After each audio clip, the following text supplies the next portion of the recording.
good evening and settle in wherever you are listening tonight. Let the day soften a little, let your shoulders rest, and let the room around you become quiet and comfortable. Tonight, we are spending time with the world of Egyptian royal myth, a world where kings were never just rulers, and where crowns, names, statues, and ceremonies all seem to reach beyond ordinary life. If you enjoy these calm journeys, you can like, subscribe, or leave a gentle comment if you wish, perhaps sharing where you are listening from, or what quiet topic you might like to explore next. For now, there is no rush. We can move slowly through the old river kingdom, through its stories of divine rule, sacred power, and the long afterglow of royal memory. We can listen as the mythic shape of Egypt appears little by little, like a shoreline coming into view at dusk. And so, with the night growing still, we begin. In ancient Egypt, the king stood at the center of a carefully ordered world, not always in the noisy, dramatic way we imagine power today, but in a quieter and more enduring way. He was the one who linked the human realm to the divine one. He was a person and more than a person. He was a body with a name and also a symbol with a meaning. This is one of the first things to notice about Egyptian royal myth. It did not simply praise rulers because they were rulers. It wrapped the kingship itself in sacred ideas. The king was often described as chosen, protected, descended from divine forces, or closely aligned with the gods who governed the sky, the river, the sun, and the hidden places beyond death. It is easy in the modern mind to think of myth as something separate from government. One part is fantasy, the other part is administration. But in ancient Egypt, those boundaries were softer. A royal title could be political and sacred at the same time. A crown was not only a crown, it was also an emblem of cosmic order. The Egyptians had a deep love for balance. Their world was held together by Ma'at, a word that can mean truth, justice, harmony, right order, and the proper way things ought to be. The king was expected to uphold Ma'at. In stories and in inscriptions, this was not a small duty. It was the very reason the world stayed arranged, and the river came in its seasons, and the sun returned each morning. That is a beautiful thought and a heavy one. Imagine being told that your role is not merely to govern a country, but to help the universe remain stable. Even sleep in such a world may feel a little more formal. Of course, the actual kings of Egypt were human beings, with limitations, ambitions, anxieties, and the ordinary pressures of court life. Yet the royal myth gave those human lives a larger frame. A king could be represented as the son of a god, or as the living Horus, the falcon god of kingship and sky. Later, after death, he might join Osiris, the ruler of the underworld, becoming part of the endless cycle of renewal and judgment. And because Egypt endured for so long, these ideas changed and accumulated gently over centuries. They did not arrive all at once. They layered themselves one age upon another, like silt settling in the Nile after floodwater passes. Some royal myths were grand and public. They appeared on temple walls, steely statuary, and carved reliefs. Others were quieter. They lived in names, in ritual gestures, in the shape of a throne, in the symbols on a crown, in the way a king was addressed by priests and scribes. The myth was not only in the stories, it was in the atmosphere surrounding the throne. If we stand in the mind beside one of those royal images, we can begin to see how carefully everything is arranged. The king is often shown larger than others, not because the artist forgot perspective, but because scale itself is part of the message. He stands in the right place. He wears the right regalia. He offers to the gods. He receives signs of favor. He moves between worlds. That movement between worlds is one of the most enduring themes in Egyptian royal thought. The king was a bridge. He belonged to the palace, but also to the temple. He ruled the fields and cities, but also maintained the invisible channels connecting heaven, earth, and the realm beneath the horizon. It is worth pausing on that horizon. The Egyptians thought deeply about thresholds. Dawn and dusk mattered. The eastern sky and western sky mattered. The bank of the river mattered. Doors, gates, shrines, tombs, and sacred enclosures all carried meaning because they marked places where one condition became another. The king in myth stood at one of those thresholds. This is why royal symbols could feel so concentrated. A crown was not decoration. A beard was not only a beard. The false beard often shown on pharaohs was part of the language of kingship, suggesting dignity, divine association, and continuity with tradition. The crook and flail, the uraeus serpent, the double crown, the white crown of Upper Egypt, the red crown of Lower Egypt, each carried a strand of story. And yet, for all the grandeur, there was something remarkably careful and restrained about Egyptian royal imagery. It rarely screams, it declares quietly. It repeats itself across centuries as if repetition itself were a sacred act. This repetition can be soothing to think about. A crown appears again. A posture appears again. A name is written in a cartouche, a little protective oval, again and again. The gods remain near the ruler remains near the gods. The same patterns move through time like a calm river current. In myth too, the king could be tied to the sun. The sun was not just a bright object in the sky. It was a living story of daily death and return. Ra or Re, the solar god, crossed the sky by day and travelled through the underworld by night. The king, aligned with this cycle, was imagined as part of the same vast rhythm. He rose, he endured, he was renewed. The afterlife was not separate from kingship either.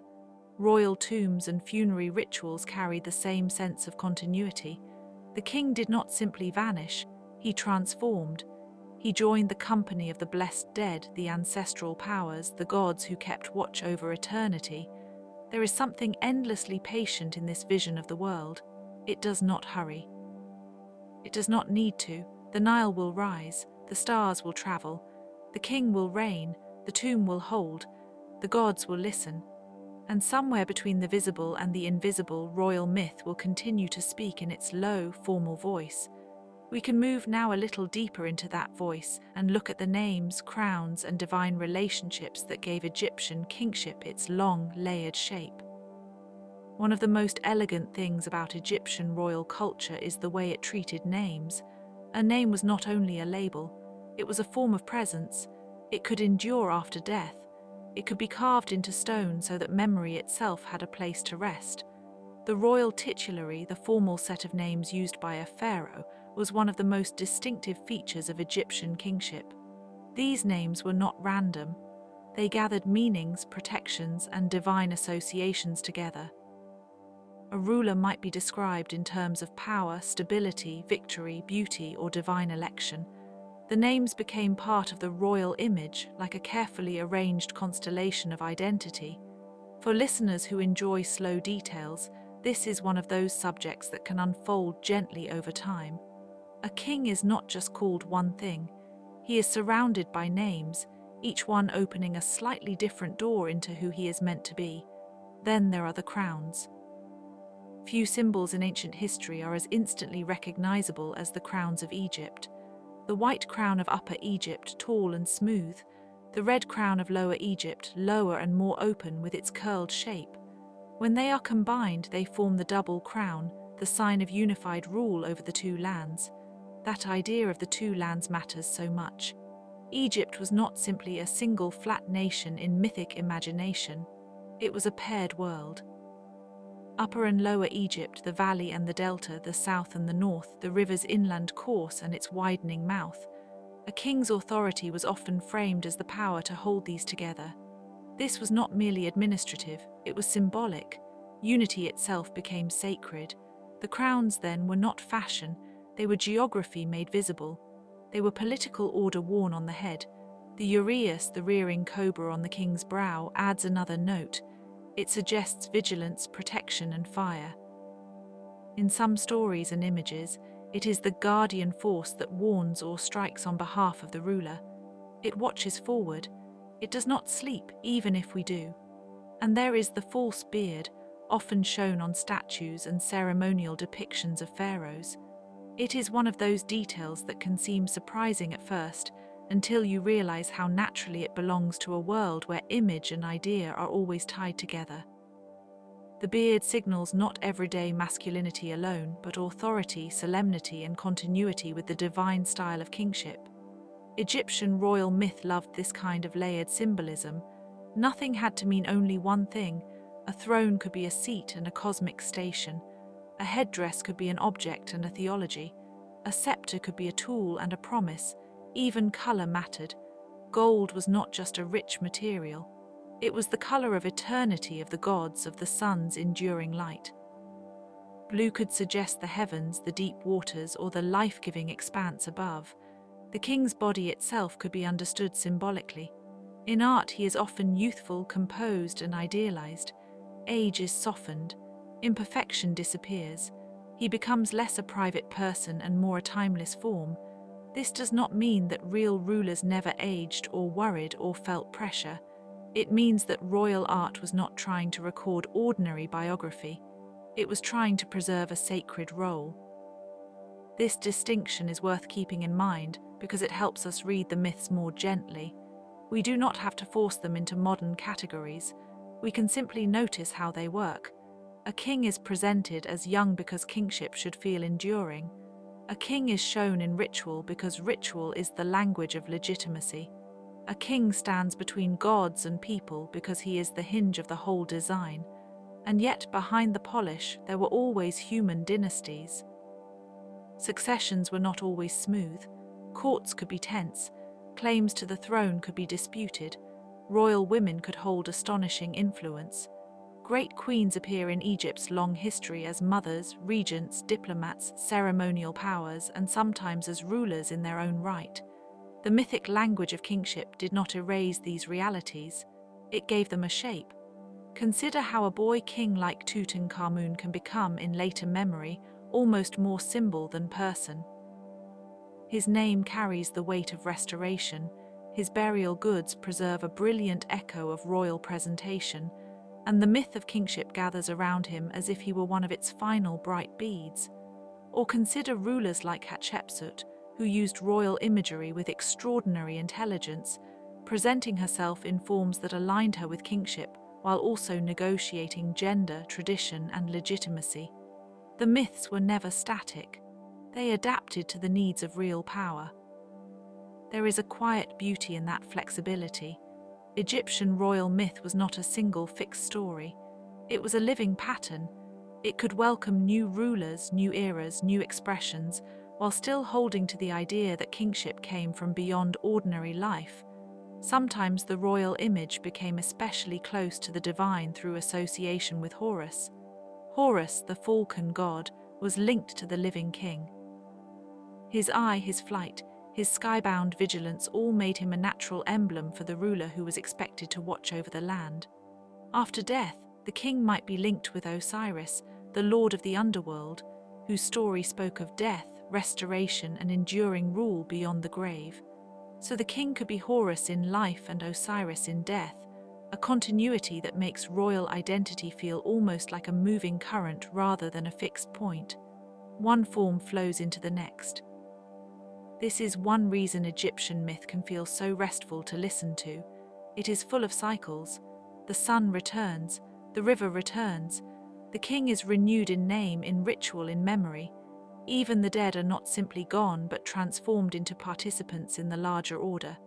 If you imagine a temple corridor at twilight, or a painted chamber where the light falls softly on carved names and folded wings, you may be close to the mood of it. Everything is precise but not harsh.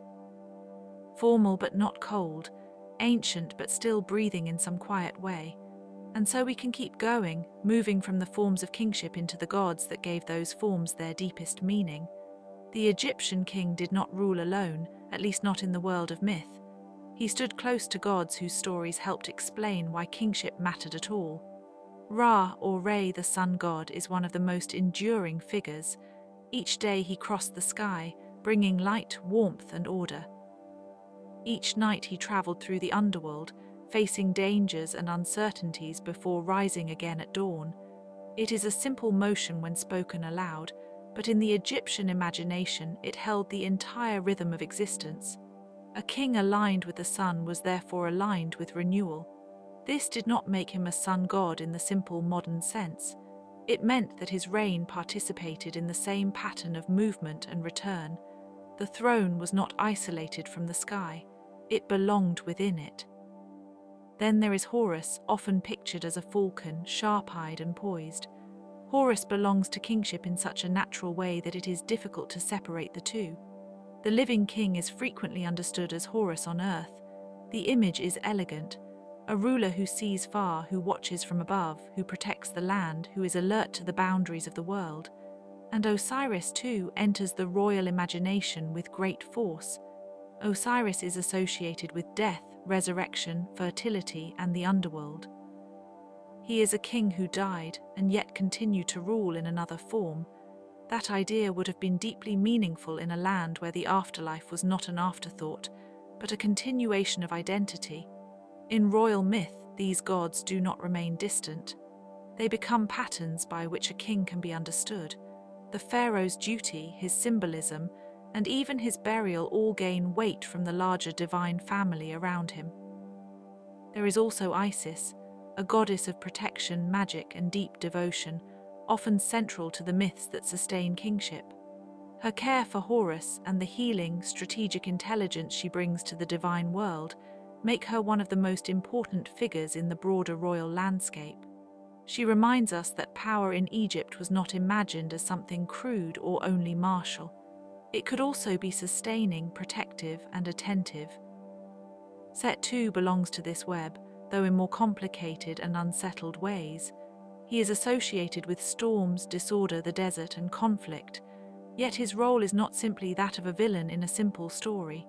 Egyptian myth often likes balance more than simplification. Set can be adversarial, necessary, dangerous, and cosmically important all at once. This is one of the more interesting aspects of the Egyptian mind. It could tolerate complexity without rushing to flatten it. Disorder existed, but it had a place within the larger order. The desert existed beside the river. The storm existed beside the calm. The king existed because the world needed a stable center in a world that was never completely still. When royal myth uses these gods, it is not merely borrowing famous names. It is arranging a philosophy of rule. A good king protects order like Horus. A dead king enters continuation like Osiris. A king shines with the life-giving force of the sun like Ra. A king must remain protected, guided, and sometimes magically reinforced, like a sacred object carried safely through an uncertain world. It is also worth noting how much this mythic system depended on ritual language. Temples were not just places where people gathered to pray in the modern sense. They were active centers of divine maintenance. Priests, offerings, chants, processions, and statuary all contributed to keeping the sacred order alive. The king often took part in this through offering scenes and ceremonial gestures. Even if a ruler never physically stood in every temple every day, the royal presence was represented there repeatedly. The king fed the gods in image, and the gods in turn supported the king's authority. It was a mutual arrangement, formal and symbolic, yet felt to be very real. One can imagine the slow movement of a procession, the smell of incense or resins, the gleam of polished surfaces, the measured steps of attendants, the careful arrangement of sacred objects. None of this needs to be hurried. The whole system was built on patience. And because the afterlife mattered so strongly, even royal funerary practice belonged within the same sacred conversation. The king's tomb was not only a burial place, it was a site of transformation. Its walls, texts, and goods were chosen to support the ruler's passage into another mode of existence. In this sense, the royal myth did not stop at death. It continued there, more quietly perhaps, but still with great force. If the living king was the center of order, then the dead king became part of its eternal memory. The dynasty did not disappear.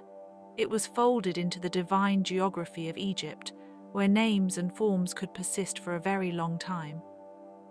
There is something almost restful in the thought of that persistence, not because death is made trivial, but because it is made meaningful. Nothing is merely dropped away. Everything has its place. And as we move onward, it may help to look at the royal court itself, where myth and daily life met in the rooms, records, and ceremonies that made kingship practical. The palace and the temple were distinct places, yet in royal Egypt they often felt close enough to touch. The court was where administration, display, and ceremonial life met. It was where orders were given, records were kept, tribute was received, and the mythic shape of rule was made visible in daily actions. One of the most important figures in that world was the scribe. Not glamorous in the way a king is glamorous, and not wrapped in myth quite as completely, but essential all the same. Scribes preserved names, counted goods, recorded offerings, drafted letters, tracked labor, and helped the machinery of kingship continue. Their work was one of the practical ways sacred order became ordinary reality. There is a quiet dignity in this. The myth of the king might be lofty, but it relied on people who measured grain, copied texts, and wrote carefully by hand. Royal authority, like any large human system, had many invisible supports.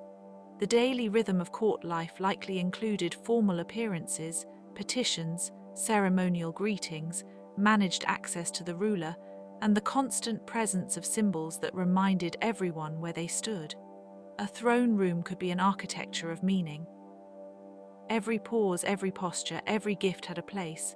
Some days would have been louder than others, an arrival from a distant province, a festival, a diplomatic exchange, a royal edict. But even then, the mood of the system was not supposed to be hurried. The image of control mattered. The king was meant to embody steadiness. We can imagine textiles, polished wood, stone floors, metal ornaments, and painted walls catching the light. We can imagine the sound of sandals or bare feet, the murmured movement of attendants, and the patient work of those who prepared everything before the king appeared. Royal myth shaped the day in more ways than one. It influenced what was worn, what was said, how gifts were exchanged, and how visitors understood the scale of the place they had entered. A ruler was not only a person receiving guests, he was the living center of a sacred court. But unlike a modern office, this court also belonged to ritual time. Festivals were crucial. They allowed the king to move through the city or temple landscape in formal display, connecting himself to gods and to the people. Such processions were not empty theater. They were believed to renew relationships and strengthen the world's order. The Opet festival, for example, in Thebes, linked king, gods, and sacred movement in a way that showed how strongly ritual and politics overlapped. During great festivals, divine statues could be carried from one place to another, and the king's presence in the ceremonial flow reinforced the idea that the gods and ruler were working together to maintain life in Egypt. This is one of the more remarkable things about Egyptian royal mythology. It did not isolate religion from public life. It placed it in the center. The king did not merely lead a state that happened to have religious customs.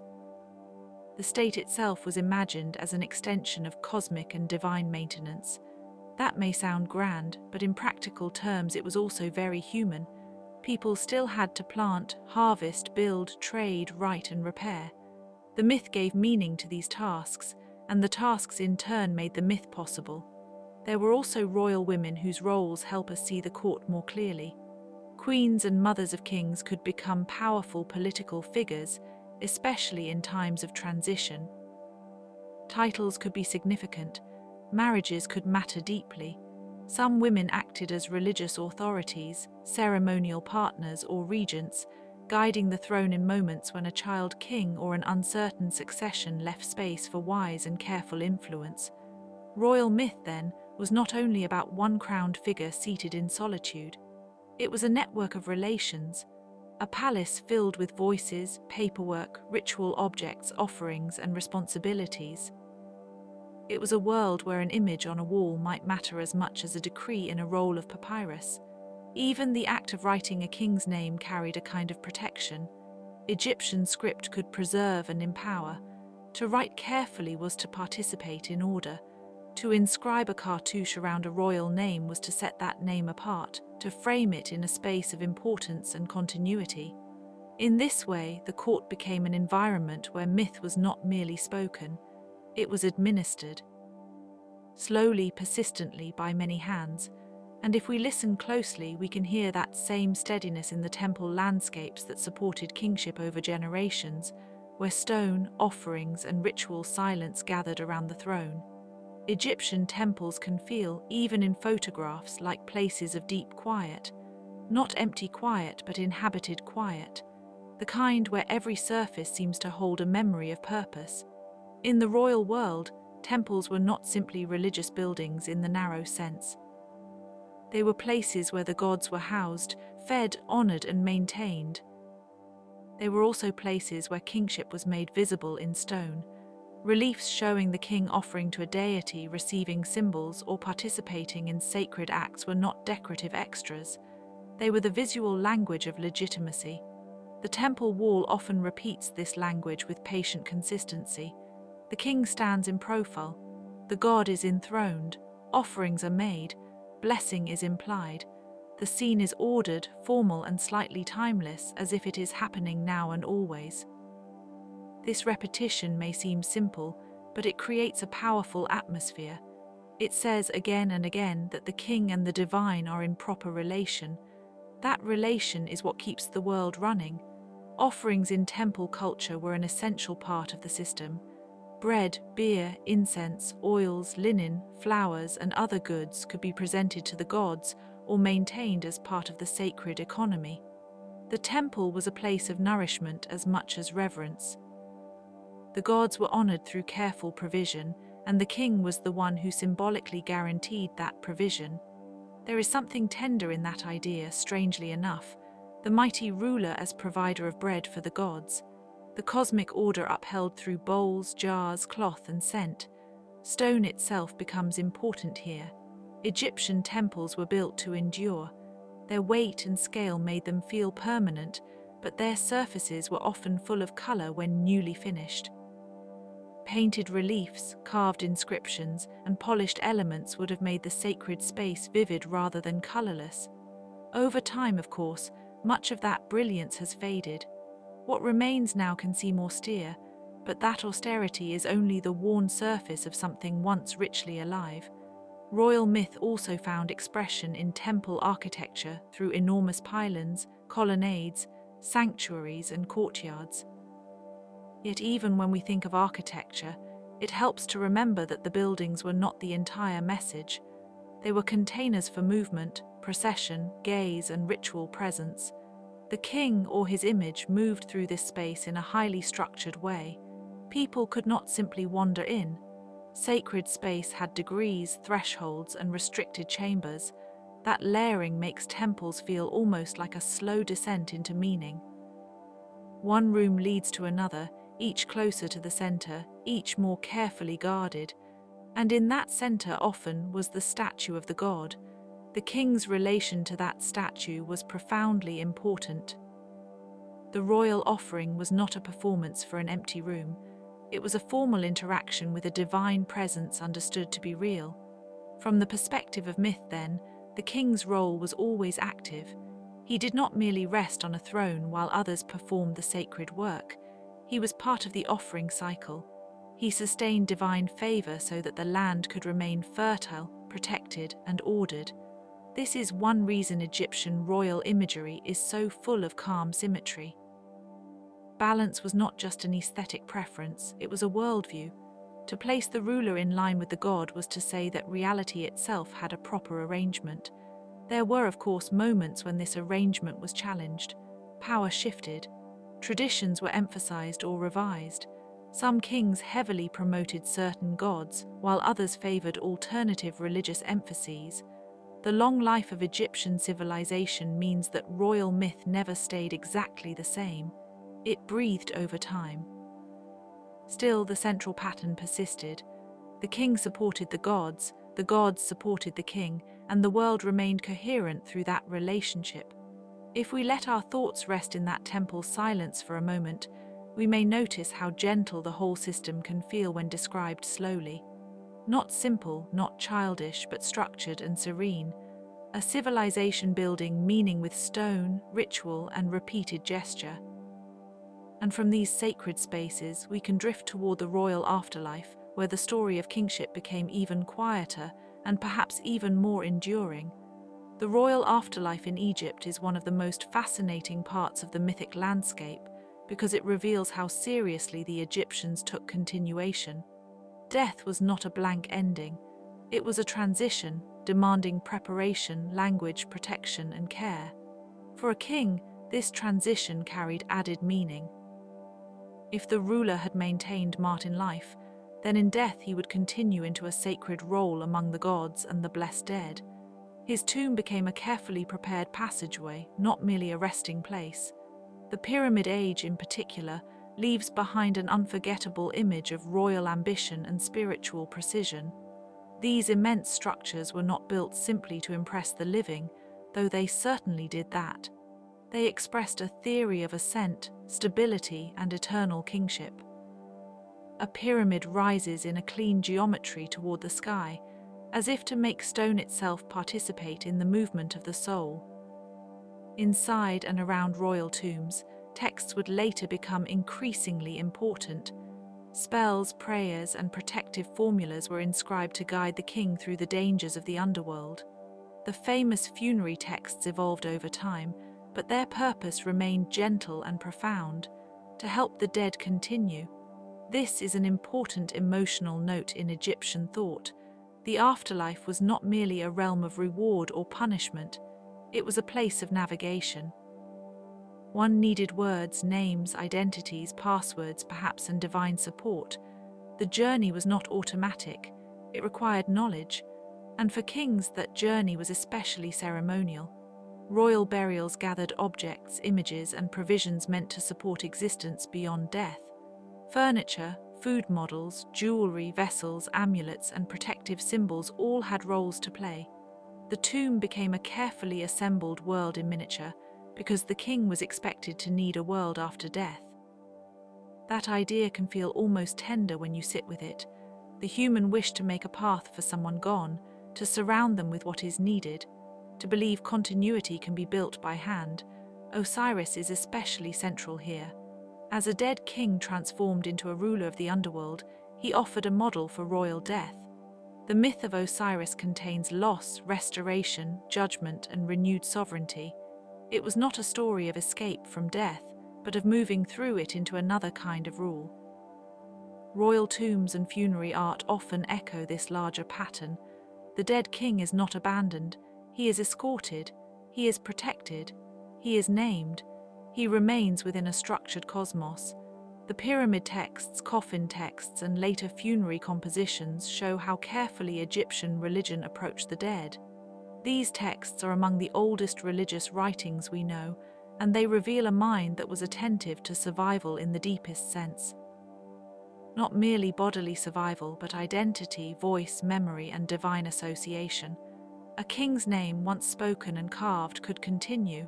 His image could continue. His offerings could continue through descendants and priests. His role could continue in ancestor memory and temple ritual. In some sense, the royal dead were not distant. They remained present in the moral and sacred geography of Egypt. This continuity is one reason Egyptian royal myth feels so deep. It stretches both forward and backward into divine ancestry and primordial beginnings, forward into endless remembrance. Even the practice of mummification can be understood within this framework, not as a strange fascination with the body alone, but as an attempt to preserve the form through which identity might persist. The body mattered because the self mattered. The form mattered because the soul's road needed a stable companion. And beyond the body were the amulets, symbols, and spells that created a protective atmosphere. Scarabs, eyes, knots, feathers, and other sacred forms all participated in this calm architecture of survival. If we imagine the royal tomb in the stillness of evening, we might sense both grandeur and tenderness. The grandeur of stone and ceremony, the tenderness of preparation, the wish that the king may continue in peace under the gaze of gods, beyond the reach of ordinary endings. It is a beautiful thought to linger on for a while. The dead ruler does not disappear into darkness without shape. He passes into a well-ordered otherworld, carrying names, signs, and sacred obligations with him. And from there our story can widen again, outward into the Nile Valley itself, where royal myth and ordinary life flowed together in ways that were patient, practical, and deeply human. It is easy when speaking of kings and gods to let the everyday world drift out of focus, but Egyptian royal myth did not float above ordinary life. It rose out of it. It depended on farmers, builders, fishers, herders, labourers, artisans, and families whose lives followed the great pulse of the river. The Nile is the backdrop that makes so much of Egyptian civilization understandable. Its annual rhythms brought life to the land, flooding deposited fertile silt, fields were renewed, settlements clustered where water and soil could support them. In this context, kingship could be imagined as the guardian of abundance. The myth and the river mirror one another in interesting ways. Both are cyclical, both are dependable yet never exactly the same from year to year, both shape memory. A good flood was like a good rain, too little and there was hardship, too much and there was danger. Balance mattered again, as it so often does in Egyptian thought. People working in the fields may not have spent their days thinking in formal royal symbolism, but they lived inside its effects. The state organized labor, collected taxes or tribute, supported temples, and maintained the infrastructure that linked towns and regions. The king's mythic role gave these arrangements a larger meaning. That does not mean life was easy. Ancient Egypt, like every long-lived civilization, had seasons of strain. Droughts, disputes, political instability, and changing dynasties all occurred. Yet the royal myth helped give continuity across these changes. It suggested that even when rulers changed, kingship itself remained part of a cosmic order. It is worth reflecting on how comforting that idea might have been, at least in theory. The world changes, but the pattern continues. The sun returns, the river returns, the throne endures in form if not always in the hands of the same family. Artisans also played a crucial role in making royal myth visible. Carvers, painters, goldworkers, stonecutters, and builders translated abstract ideas into tangible things. A crown, a statue, a relief, a shrine, an amulet, a ceremonial vessel, all of these required skill and time. Myth was not merely believed, it was made. This is one of the quiet marvels of ancient societies. So much of what we think of as belief was also labor. A carved figure of a king was the result of long attention. A painted tomb scene was a collaboration between vision and craft.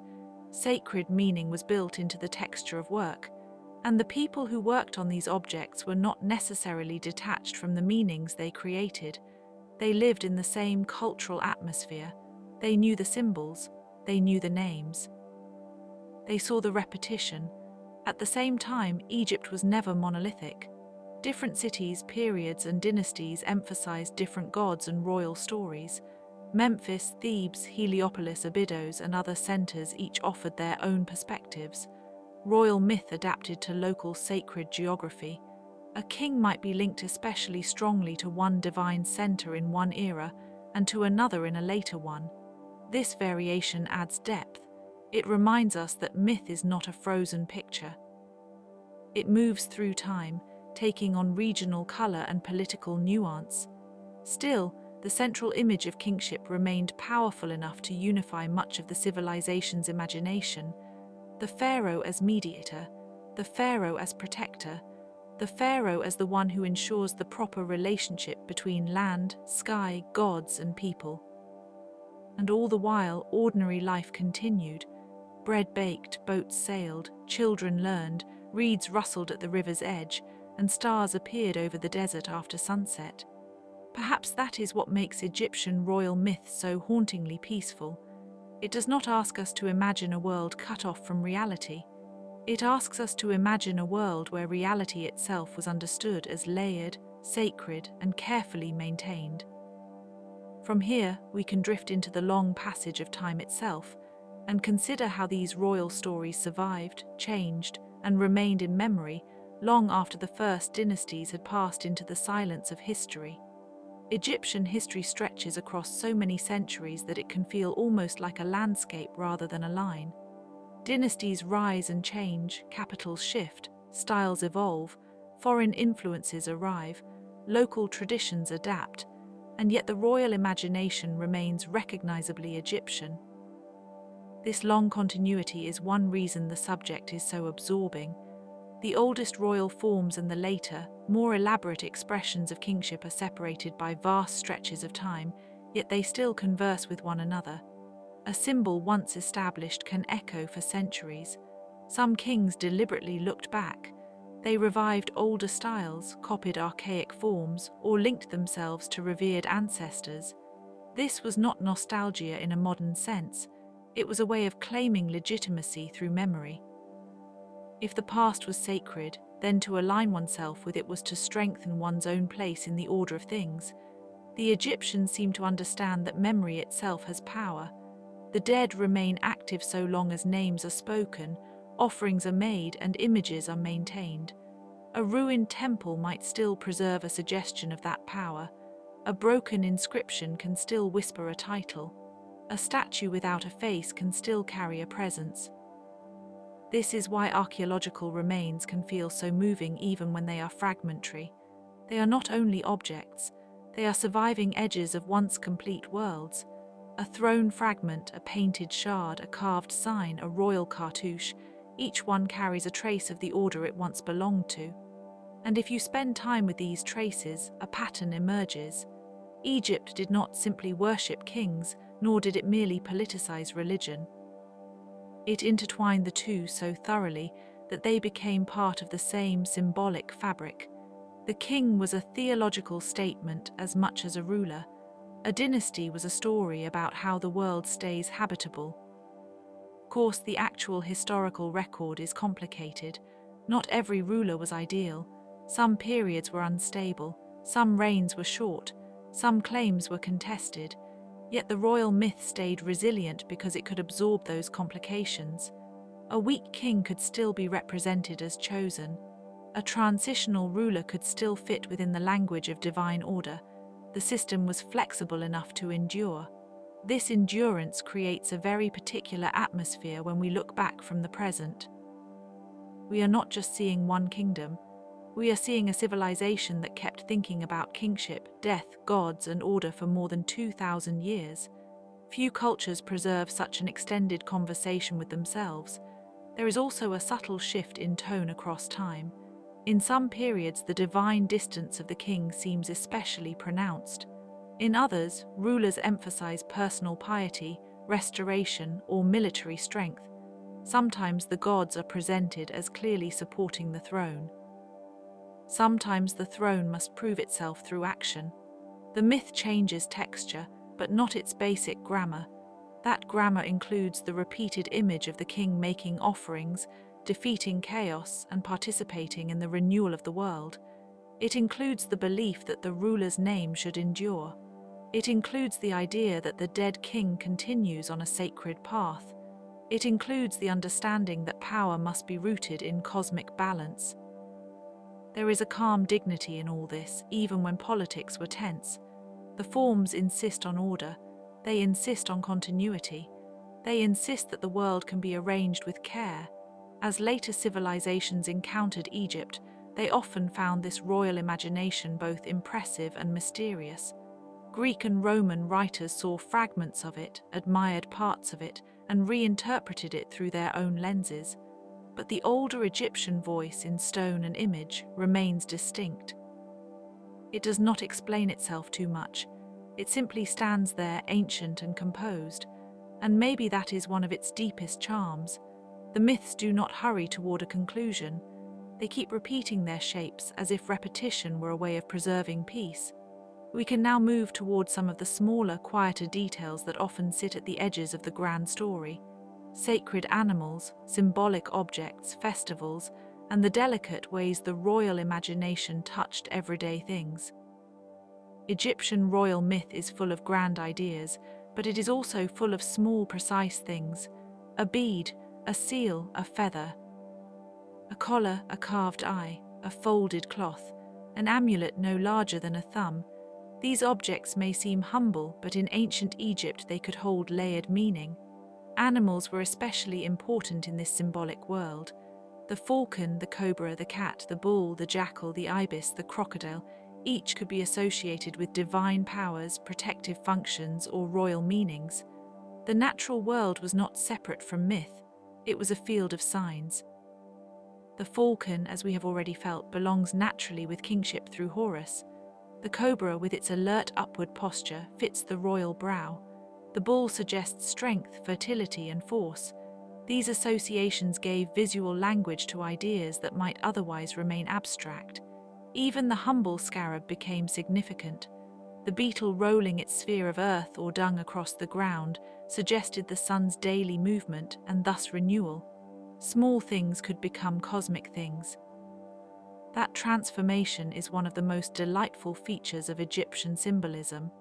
The same is true of the eye motif, especially the Eye of Horus, which carries ideas of protection, healing, restoration, and completeness.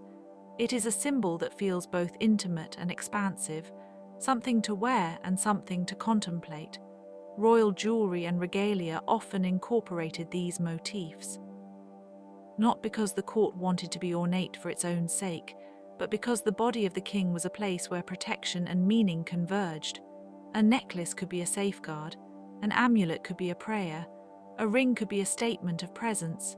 Festivals, too, often involved portable sacred objects. Statues could travel on barges. Divine images could be carried in procession. The movement of such objects turned the landscape itself into part of the ritual field. Roads, riverbanks, courtyards, and thresholds became stages where divine and royal presence appeared briefly and then moved on. One can imagine the shimmer of metal, the steady rhythm of footsteps, the smell of river water or incense, the measured pace of attendants, the crowd watching quietly. The atmosphere would have been solemn, but also charged with anticipation. Something sacred was passing by, yet even here the tone remains measured rather than explosive. Egyptian royal myth was rarely about sudden revelation. It was about maintained relationship. Something is always being kept in place, renewed, or restored. The world is held together through repeated care. That care extended to the use of color, material, and texture. Gold gleaming against stone, blue glaze on small objects, red ochre in painted scenes, linen wrapping, ebony, faience, granite. Each material brought its own feeling into the royal environment. If you linger on these details, the civilization begins to feel very close, not because it is modern, but because it is human. People valued beauty, continuity, protection, and order. They used the materials available to them to make those values visible. And because so many of these small things were made to last, they still speak. A tiny amulet recovered from a tomb may tell us more about a person's hopes than 1,000 grand declarations. A worn seal can suggest bureaucracy, memory, and daily obligation. A piece of royal ornament can preserve the exact note of a vanished ceremony. In a bedtime listening mood, this kind of detail is especially gentle. It allows the mind to settle on little luminous points rather than broad, noisy arguments.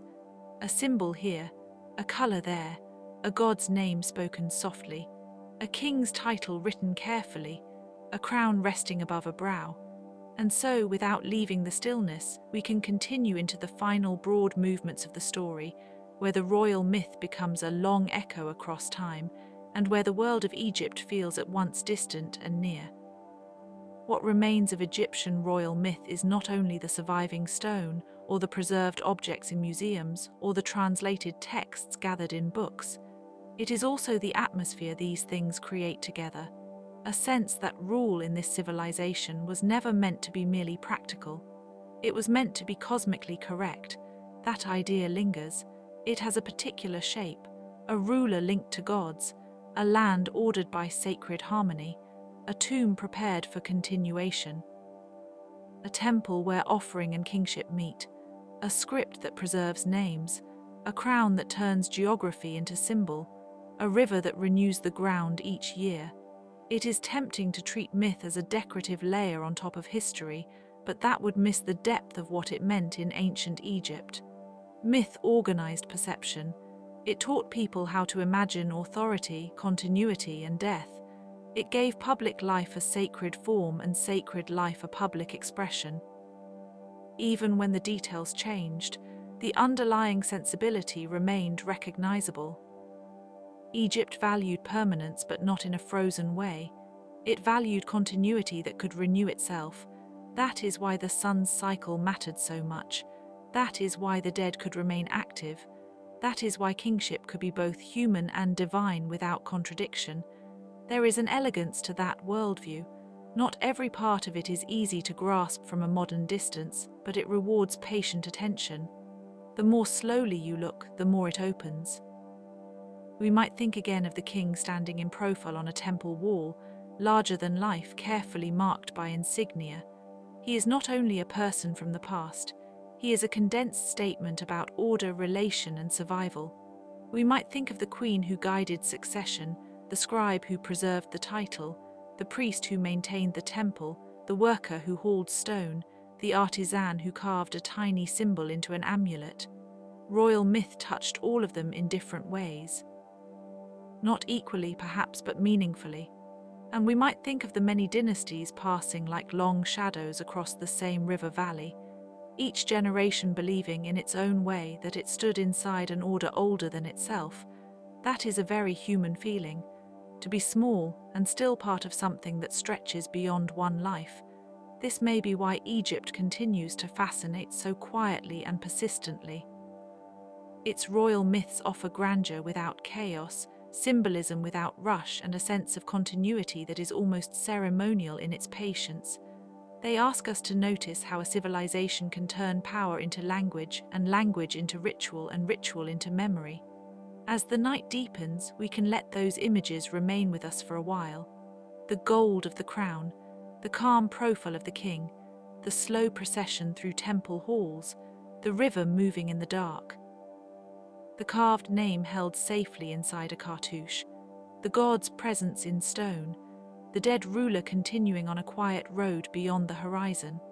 And now, as the story softens toward its close, we can let Egypt remain exactly as it is, vast and still, a place where myth and monarchy were woven together with extraordinary care, and where the old names continue to rest in the long silence of time.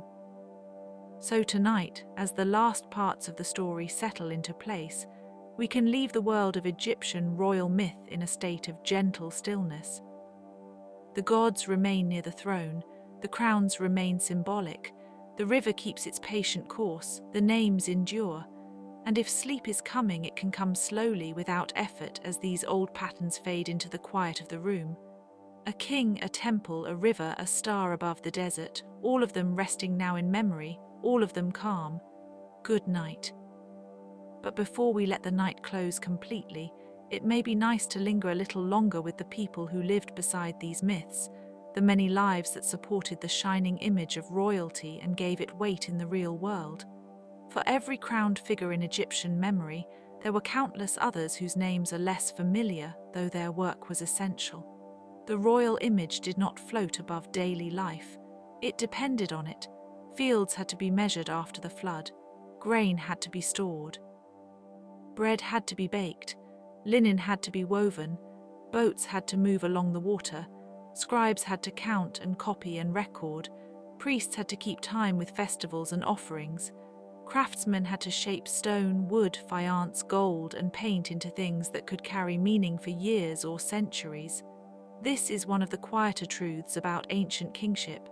It was never only a story of one person on a throne. It was a whole human arrangement, layered and careful, held together by labor, memory, and belief.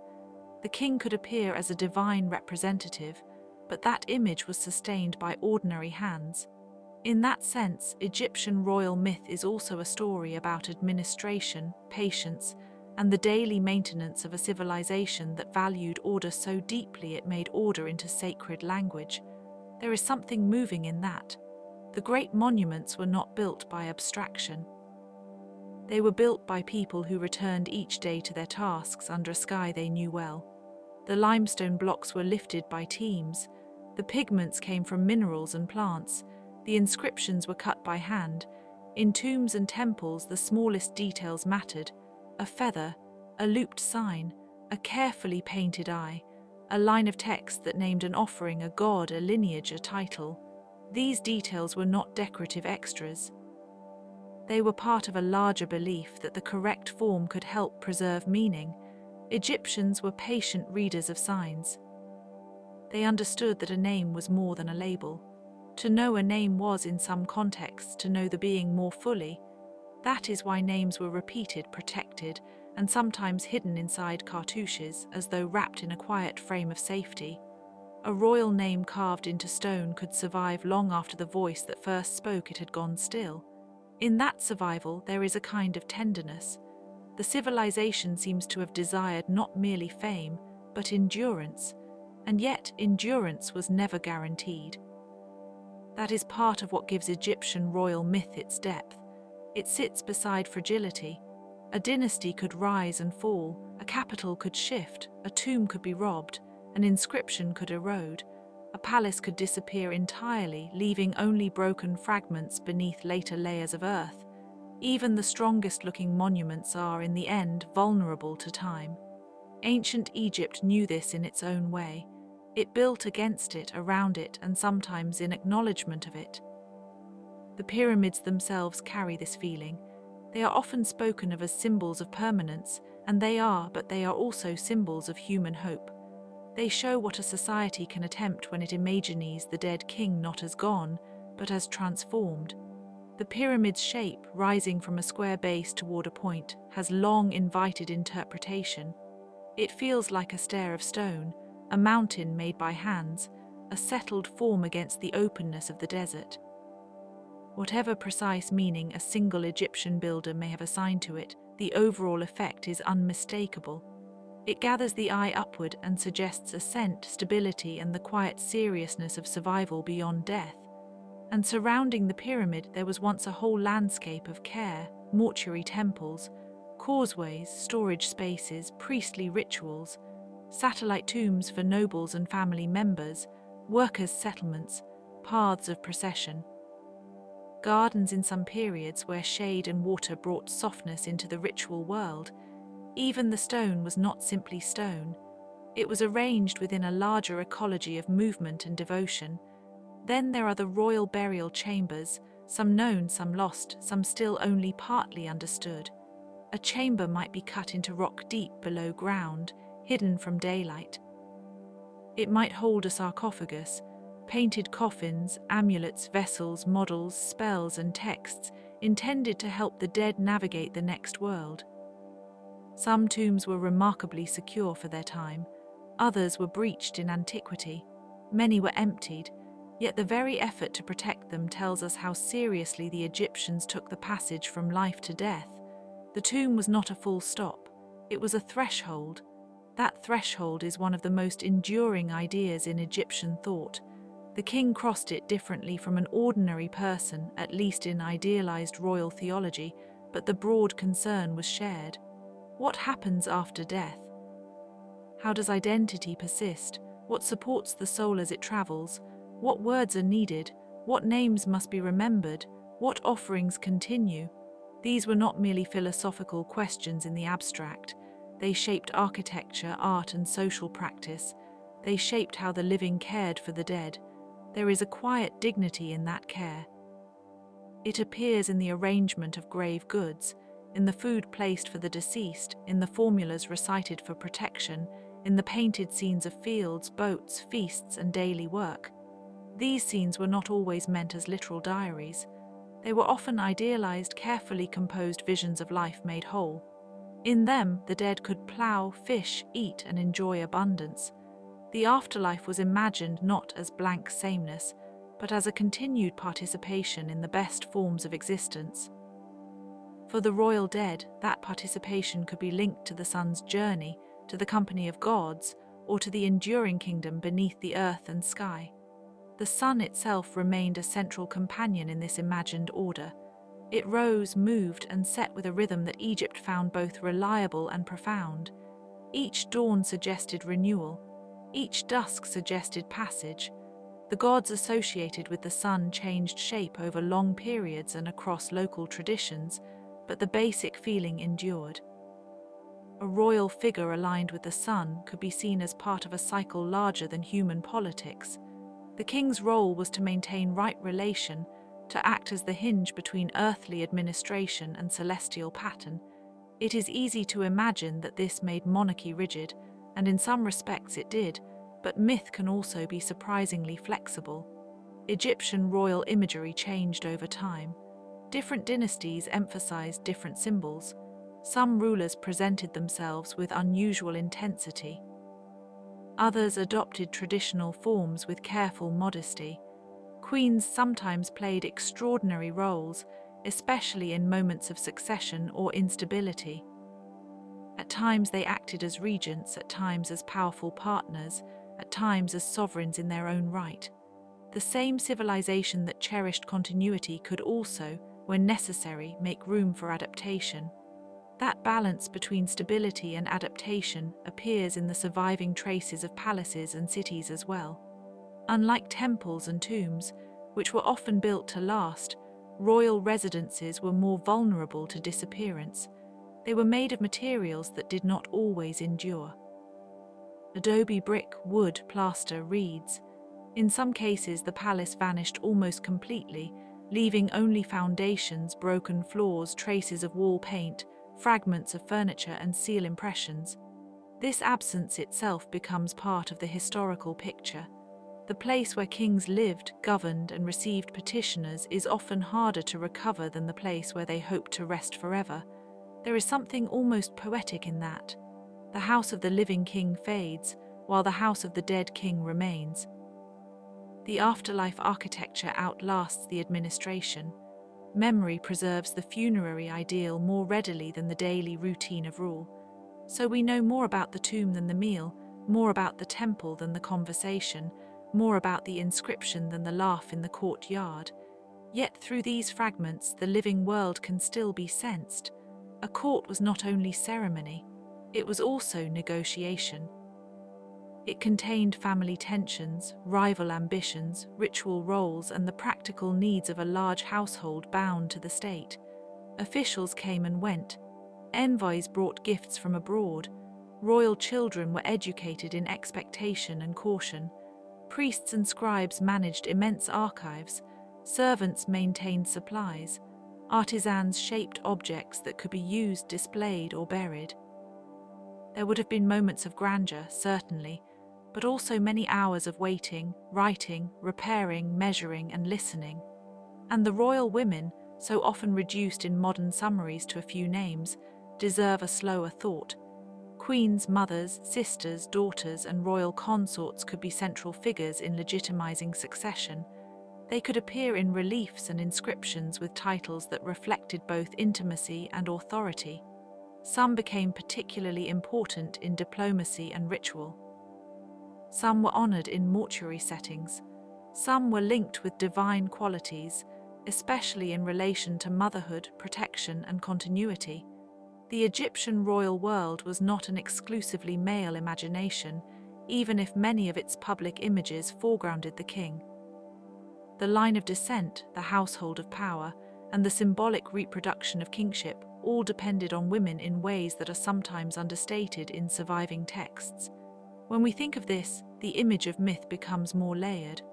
Royal myth did not simply glorify force, it also glorified legitimacy, fertility, inheritance, maintenance, and the careful passing of blessing from one generation to the next. A throne is only a chair in the simplest sense. In ancient Egypt, it was also a moral and cosmic position. To sit there was to participate in a story larger than personal ambition. This may help explain why the records of succession can feel so dramatic, even when the surviving evidence is incomplete. A transition from one ruler to another was not just a political event. It was a moment of ritual reordering. Questions of ancestry, divine favor, marriage, naming, and memorialization could become especially important. When lines were clear, the narrative of continuity was strengthened.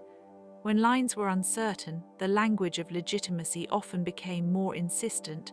Kingship needed to explain itself, and myth was one of the clearest tools available for that explanation. The old gods were never far from the administrative mind. Thoth, associated with writing and wisdom, belonged close to the scribal imagination. Ma'at, the principle of right order, provided a moral and cosmic measure. Isis brought protection and healing. Osiris represented death transformed into renewed authority. Horus embodied kingship in a living, vigilant form. Ra carried solar radiance across the sky. These figures did not remain fixed in the same simple arrangement forever. They intertwined, absorbed one another, and were emphasized differently in different places. But as a group, they gave the royal world its texture. They made power feel embedded in a sacred ecology rather than merely imposed from above. A modern visitor may stand among temple ruins and feel the scale first. The columns, the pylons, the carvings, the long avenues of stone figures. But after the first impression passes, what remains is often a quieter feeling. The sense of repeated acts, offerings carried in the morning light, hymns rising from enclosed spaces, incense smoke moving slowly, feet on stone, hands arranging vessels.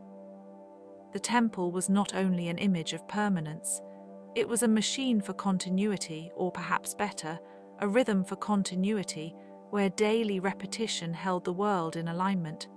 This repeated rhythm is deeply Egyptian. It appears in art where figures are shown with a stable profile, each side chosen for clarity rather than fleeting perspective. It appears in textual formulas that are recited again and again. It appears in annual cycles of flooding and sowing. It appears in the measured geometry of monuments. It appears in the ideal of the king as someone who renews the world by performing the proper acts in the proper way. There is comfort in that, especially at night. Not because life is always orderly, but because the dream of order itself can be soothing. And outside the polished centers of royal ideology, the provinces had their own textures. Towns along the Nile maintained local shrines, local customs, local memories. Families kept small altars. Work was seasonal and repetitive, but never entirely identical. Boats linked places together. Trade brought copper, timber, ivory, lapis, incense, and other materials from afar, each with its own story of origin and travel. The royal court drew upon these flows, yet those flows also moved independently, carried by merchants, soldiers, scribes, and travelers. Egypt was not sealed off. It was a river civilization in conversation with surrounding worlds. Sometimes the myths absorbed that wider world in subtle ways. Foreign lands could be imagined as distant, chaotic, or wondrous. Foreign peoples appeared in art with distinct clothing and features. The king's role as order keeper could extend into the language of borders and tribute. But there were also periods of exchange, intermarriage, adaptation, and mutual influence. The ancient Mediterranean and Near Eastern worlds were not isolated islands of culture. They were linked by ships, roads, alliances, and stories. Egyptian royal myth was therefore both deeply local and quietly international, grounded in the river valley but aware of a larger horizon. As centuries passed, the forms changed. New capitals rose, new styles appeared, old monuments were reused or reinterpreted. Later rulers, even those from very different backgrounds, found power in aligning themselves with Egypt's older sacred vocabulary. They took titles, restored temples, copied forms, or invoked ancient legitimacy. This is another mark of the myth's durability. It remained useful because it remained meaningful. A civilization can die in one sense and still continue in another through inscriptions, ritual memory, and the echo of its symbols in later hands.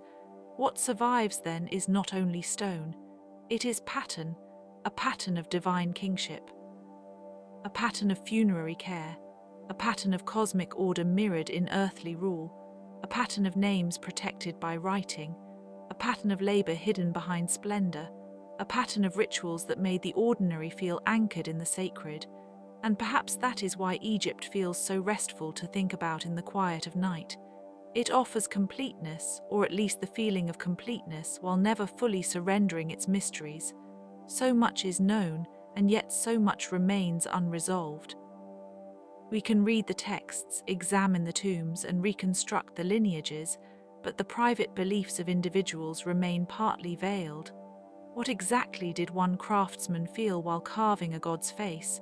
What did a mother think when a royal child was presented to the court?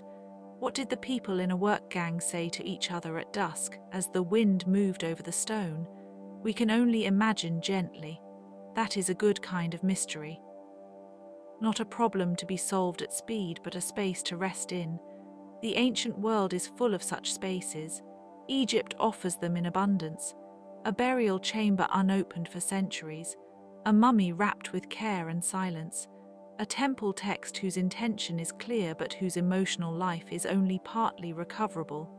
A royal statue whose expression seems calm enough to be almost meditative, and yet whose original gaze once addressed a living public. A ruined city mound where household pottery and seal fragments wait beneath the sand. A goddess with lioness features, a star chart, a ship-shaped coffin, a procession carved into limestone, a king's name erased and later restored, a queen remembered in a chapel, a forgotten official whose tomb still preserves the routine of his day. These small survivals matter. They are like embers in the long dark, not bright enough to banish mystery but enough to warm it. If we follow the thread of royal myth a little further, we can notice how often it depends on transformation. The king is alive, then dead, then joined to the gods. The sun rises, reaches fullness, descends and returns. The flood arrives, withdraws and leaves fertile silt. The image is stable, yet it cycles. Even the royal corpse in mummification becomes a transformed body, preserved with art and ritual so that identity may continue in altered form. This attention to transformation is part of the civilization's unique beauty. It does not deny change, it ritualizes it. The mummification process, though often described in technical terms, was also an act of profound cultural imagination. The body was washed, treated, wrapped, and provided with protective signs. The face might be covered with a mask, not to erase the person, but to help present the person in a durable and idealized form. Amulets were placed with intention. The wrapping itself became part of the meaning, layer after layer, like a careful silence around a name. For kings, this process carried exceptional weight, but the desire behind it reached more broadly. It was one of the ways the Egyptians answered mortality with design. In some royal tombs, the objects placed for the dead show a world of almost domestic intimacy. Chairs, beds, boxes, jewelry, tools, vessels, games, food offerings, model boats. These items speak softly. They suggest that the next life was imagined with continuity rather than abandonment. A ruler might need symbols of dominion, yes, but also objects of comfort and familiarity. The afterlife was not only a cosmic arena, it was also a place where human habits could continue in transformed peace. The boats are especially evocative. On the Nile, boats were practical necessities. They moved grain, people, stone, and messages. In funerary and royal contexts, they also carried spiritual meaning. A solar bark could travel with the sun. A funerary boat could convey the dead across thresholds. Model boats in tombs suggest that movement itself was essential to the continuation of life. Egypt was a country of passage as much as place. Water and road, journey and return, horizon and enclosure, all of them mattered. There is a final gentle thought in all this. Royal myth can sometimes seem distant, almost too grand to approach. Yet when we look quietly, it reveals ordinary human hopes enlarged by ceremony. The wish that a name not vanish, the wish that rightful order hold, the wish that the dead remain cared for, the wish that the sun will rise again, the wish that a son or daughter can inherit not only a throne but a world that makes sense. These are ancient wishes, and they are not entirely foreign now. So we can let the long image of Egypt settle around us like warm dusk over water. The temple stones are cooling, the scribes have set down their reeds, the offerings have been made. The royal name rests in its frame, the desert keeps its hush, the river moves on without hurry, and in that quiet there is no need to hold every detail at once. It is enough to remember the shape of the old world, a land of sacred kingship, patient labor, enduring names, and mythic order carried through time by hands that built, painted, copied, and prayed. The gods remain in their stories. The rulers remain in stone and text. The people remain in traces, in small acts of care, in the softened edges of what has survived. All of it can rest now. The night is deep, and the ancient river continues in silence. Yet even after the temples grow dim in our imagining, there is more to notice in the world that surrounded those royal stories. A kingdom is never made of kings alone. It is made of farmers watching the sky for the first signs of the flood. It is made of boatmen leaning into the current. It is made of craftsmen shaping wood, gold, clay, linen, and stone with patient hands. It is made of priests keeping the calendar, of singers chanting in cool courtyards, of scribes preparing records that would outlast many lifetimes. The royal myth sat above this life like a painted canopy, but the canopy rested on the daily world beneath it. If we listen closely, the sound of ancient Egypt is not only the sound of proclamations and divine titles. It is also the sound of work done carefully and repeatedly, a reed pen moving on papyrus, a chisel striking limestone, a loom passing thread through thread, a sweep of water across the floor of a courtyard. The kingdom lasted because so many ordinary actions were repeated with attention. In that sense, royal myth was never separate from practical life. It gave shape to time, and time was lived through labor. The Egyptians understood that a name could be as important as a body, perhaps even more enduring. Names were spoken in temples, carved into stone, offered to gods, and preserved in lists. A royal name might appear in several forms, each with its own ceremonial frame. There was a calm artistry to this practice. The name was not just a label. It was a vessel for identity, a way of carrying presence across distance and centuries. When a king's name was written with care, it was as if the writer were tending a small flame. This may be one reason that later eras found the ancient kings so compelling. They were not simply rulers who had power. They were figures who had been placed into a system of meaning where power, memory, and cosmic order were intertwined. A throne was not only furniture. A crown was not only ornament. A boundary stone was not only a marker. Each thing belonged to a larger story about harmony, succession, and the proper arrangement of the world. And yet the royal myths of Egypt were never perfectly smooth. They contained tensions, misunderstandings, and the kinds of revision that all old civilizations carry within them. Different cities preferred different gods. Different dynasties emphasized different origins. A tale told in one place might look slightly different in another. Over many centuries, the same divine family could change shape gently, as if seen through water. This is part of the quiet fascination of Egypt. It was not a frozen system. It was a long conversation between tradition and adaptation. Sometimes the greatest mysteries lie in those subtle changes. Why did certain deities rise in importance at one time and recede at another? Why did some kings present themselves as especially close to one god, while later rulers emphasized a different divine association? The answers are never entirely simple. Political needs, local traditions, trade routes, priestly institutions, and personal ambition all played a part. But from the distance of time, what remains is the beautiful complexity of a civilization thinking about itself through sacred images. The sun god, in particular, gathers many of these themes into one luminous figure. At dawn, he was reborn. At noon, fully radiant. At evening, he descended into the western horizon. At night, he journeyed through darkness, meeting dangers and transforming them into renewal. This was not only a myth of astronomy, it was also a myth of endurance. The sky itself became a lesson in continuity. Each day was a small cycle of death and return. The royal dead, linked to the sun, were invited into that same rhythm. Their journey was not an ending, but a passage into another ordered state. The image of the horizon carried deep meaning in Egypt. The place where the sun touches the edge of the world is not quite a place at all, but a threshold. In temple art, the horizon can appear as a line, a mountain, a gate, or a space between worlds. For the Egyptians, thresholds were everywhere. The doorway of a tomb, the mouth of a canal, the entrance to a sanctuary, the eastern bank and the western bank of the Nile, the line between waking and dreaming, the line between the living and the dead. Their mythology seems especially sensitive to these in-between spaces.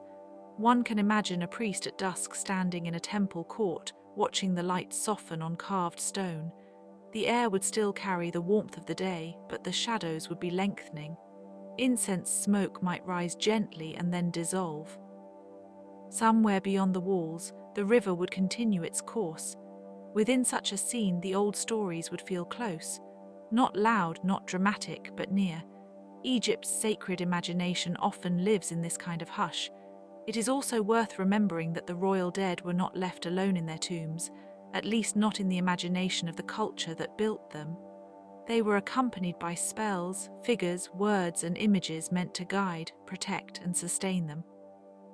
The famous funerary texts written across coffins, papyri, and chamber walls create the sense of a journey mapped in advance. The dead king must know names, he must know roots, he must know how to transform, he must know whom to address. Knowledge itself becomes a form of survival. There is something almost tender in this. The ancient Egyptians did not imagine eternity as a blank abstraction. They populated it, they made it navigable. They placed helpful words into the tomb in the hope that the dead would find their way. In this, their world resembles a carefully prepared road through darkness. One is never fully alone if the route has been remembered. A tomb, then, was not merely a burial place. It was an architecture of continuity. It contained chambers, passages, images, offerings, and inscriptions arranged to support a future existence. The outer world may have changed beyond the tomb's sealed walls, but the interior remained ordered. This is one of the profoundest facts about ancient Egypt. Its monuments were not simply made to be seen by the living. They were also made to function in sacred time. The tomb was active in meaning even when its builders had long vanished. And beyond the tomb stood the cities, many of which have themselves become nearly invisible. Wind, river shifts, rebuilding, and the reuse of stone have carried away much of what once stood above the ground. Some ancient Egyptian settlements survive only in fragments, and some royal capitals are known in broad outline but not in full detail. This gives the civilization a particular atmosphere in our own time. It is both famous and partly hidden. We know the great names, yet whole neighborhoods of the past remain beneath sand or under later layers of occupation, waiting patiently. That hidden quality deepens the mythology. A civilization becomes more dreamlike when so much of it is no longer immediately visible. We can visit temples and monuments, yes, but we also stand before absences. We see foundations, broken walls, painted shards, and the remains of wooden objects that survived only because the climate was kind. The missing parts invite imagination, but they also remind us how fragile the record is. History is often a preserved outline, not a complete painting. Still, even fragments can be full of feeling. A painted fragment of a royal scene, a child's toy from a settlement, a cosmetic spoon, a broken seal, a wooden label, a bead necklace, a linen scrap with a mark of ownership. These humble survivals can make the ancient world feel close in a quieter way than grand monuments do. They suggest lives that were lived amid ritual grandeur, but not suspended by it. People still lost objects, people still repaired things, people still made gifts for one another, people still waited for the next season. Royal myth depended on this wider world of continuity. A king could be depicted as lord of all lands, but the lands had to be planted, harvested, recorded, taxed, protected, and remembered. The myth of divine rule was sustained by administration, and administration was in turn sanctified by myth. One could say that the kingdom was a conversation between heaven and accounting. This sounds strange at first, but in Egypt it was natural. Grain, labor, offerings, and divine favor were all woven into one durable fabric. The scribes occupied a special place in that fabric. Their work may not have looked glorious from a distance, but it was foundational. To write was to preserve, to measure was to order. To record a name, a ration, a date, a temple gift, or a victory was to fix a moment in a shared memory. Egyptian script itself has a calm visual elegance. Hieroglyphs can appear playful and solemn at once, with birds, reeds, eyes, folded cloth, and seated figures arranged in balanced rows. Even when used for practical purposes, writing often carried an aesthetic of care. And because so much survived in writing, the ancient Egyptian world is unusually intimate in some respects and deeply mysterious in others. We know prayers, inventories, hymns, instructions, and fragments of personal letters. We know the names of gods who were honored in different towns, the titles of officials, the offerings expected in temples, and the complaints of workers on occasion. Yet we still cannot fully hear the voices of most people. Their daily thoughts remain partial, glimpsed through formal language and occasional accidents of survival. This mixture of clarity and silence is part of the civilization's enduring spell. There were also moments in Egyptian history when royal myth was deliberately reshaped. A ruler might elevate one cult, diminish another, or present a new vision of kingship. A temple might be expanded, restored, or inscribed anew with older claims. A predecessor might be honored, ignored, or erased. Such changes remind us that myth was not only inherited, it was actively managed. Kingship was political theatre, but it was also sincere belief made visible. Those two things were not always separate. Some of the most interesting royal stories are the ones that hover between legend and documented history. A pharaoh may be known through inscriptions, yet later generations add details that give him a different complexion. A queen may be remembered for her building projects, her diplomacy, her regalia, or the mysterious circumstances of her burial. A child king may become in later memory larger than his short life would suggest. The old stories grow around the facts like desert vines around stone. They do not always distort. Sometimes they preserve a feeling more faithfully than exact chronology can. The royal women of Egypt are especially worthy of quiet attention. Queens, mothers of kings, divine consorts, and powerful administrators appear again and again in the historical and mythic record. Some served as stabilizing figures in times of transition. Some were honored in temple art. Some appear in unexpected roles, reminding us that ancient political life could be more flexible than modern assumptions might allow. Their presence in the royal landscape softens the idea that kingship was only a male institution. In many cases, it was a family system, a ceremonial network, and a symbolic inheritance shared across multiple forms of authority. The same is true of princes, princesses, and lesser-known nobles whose names survive on statues, tomb walls, and fragments of text. They stand just outside the brightest circle of royal fame, but they helped carry the culture. Through marriage, administration, ritual service, and patronage, they contributed to the larger endurance of the court.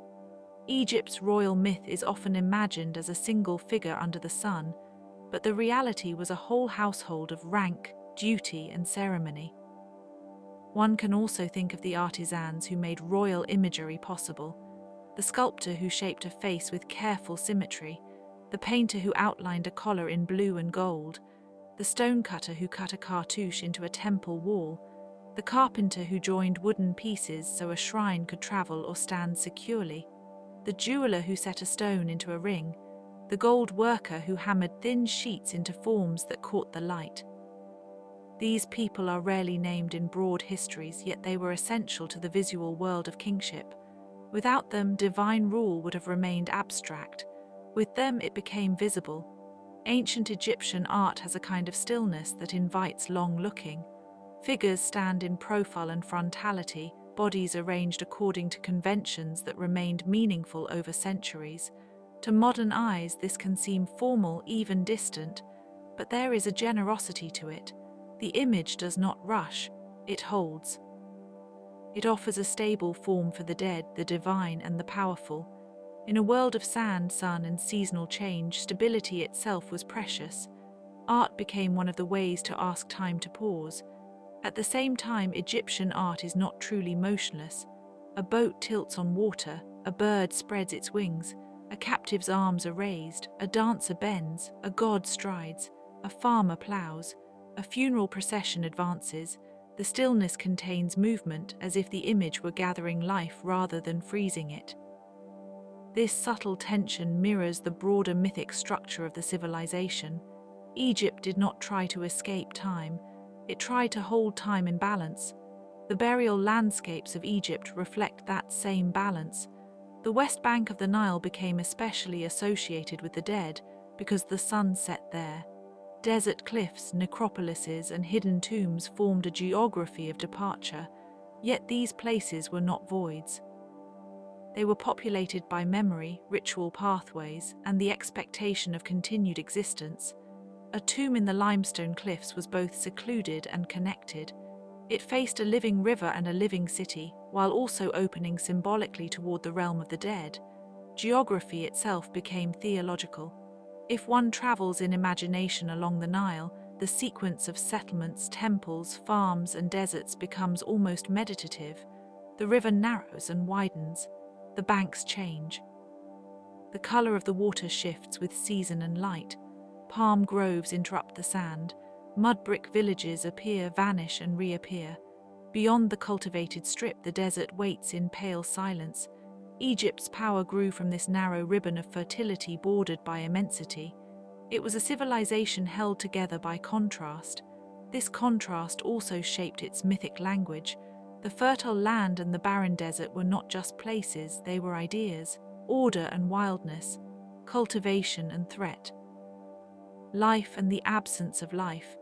Kingship was often cast as the force that maintained the first against the second. In that sense, the pharaoh was a guardian of boundaries. He did not merely rule people, he upheld a cosmology in which the right things remained in the right places. And yet the ancient Egyptians also knew that boundaries were crossed. The dead crossed to the west. The sun crossed the sky and the underworld. The gods crossed into images. The king crossed into divinity after death. Offerings crossed from the living to the dead. Words crossed from voice to stone. Time itself crossed between eras, though human memory could only hold parts of it. The civilization's myths are filled with crossings because life is full of them. There are certain royal names that seem to glow with this crossing quality. A name tied to the sun, a name tied to the horizon, a name tied to a hidden or beloved deity. Even when we do not know every detail of a ruler's life, the name can feel almost ceremonial in the mouth. Ancient names often carried meaning beyond identification. They were miniature statements of relationship between a person and the divine world. To say them was to place that person inside a sacred grammar. The same is true of place names. The names of capitals, temples, and necropolises often preserve older layers of meaning that are now only partly intelligible. Some have been repeated by later cultures, slightly altered like echoes in a stone hall. A city may vanish, yet its name remains in texts. A temple may fall, yet the god's name survives in another region. Egypt's landscape is therefore double, physical and textual, visible and remembered. Both landscapes matter. Perhaps this is why Egyptian royal myth continues to feel alive in the imagination. It is not only about power in the abstract, it is about a civilization that took memory seriously. It built places for memory. It wrote memory. It wrapped memory in linen. It carved memory into stone. It deposited memory beneath the earth. It placed memory in the mouths of gods and the names of kings. The result is a culture that still seems to whisper through its remains, and there is something deeply restful in listening to such a whisper, not because the ancient world was easy or gentle in every respect, but because it understood the value of pattern. Dawn followed dusk. The river returned. The fields renewed. The dead were remembered. The king was named. The temple was served. The gods were approached with care. Repetition was not emptiness, it was the form of continuity. Even the materials of the civilization suggest this preference for endurance. Stone for monuments, papyrus for records, linen for the body, wood for boats and furniture, gold for divine brilliance, faience for color and symbolic sheen. Each material had a different relation to time. Stone could outlast generations, papyrus could fray and vanish. Linen could protect and then disappear. Gold did not tarnish, water moved everything. The Egyptians worked within these material truths, and their mythic world reflects a deep awareness of how substances survive. The quieter domestic objects also deserve a final moment of attention. A cosmetic jar once filled with oils or pigments, a comb carefully carved, a box for jewelry, a small figurine tucked into a burial, a loaf of bread offered at a shrine. These objects are not grand, yet they allow us to imagine lives that were not wholly consumed by ceremony. People adorned themselves, they cared for appearance, they made gifts, they stored precious things, they prepared meals, they had private pleasures as well as public duties. Royal myth sat above all this, but it was held in place by ordinary human habits. One could say that Egypt was a civilization of accumulated attention. Attention to the river's rise, attention to the sun's path, attention to the proper names of gods and rulers, attention to the placement of stones, attention to the wrapping of a body, attention to offerings, records, and images. This sustained attention created a world that still feels unusually coherent across long stretches of time, and yet for all its coherence it remains partly unknowable. Many tombs were robbed, many texts were damaged, many settlements were lost, many rituals are only partly understood. The deepest interiors of private belief are beyond our reach. We can trace patterns and compare evidence, but there will always be sealed rooms in the past. This is not a disappointment so much as a quiet truth.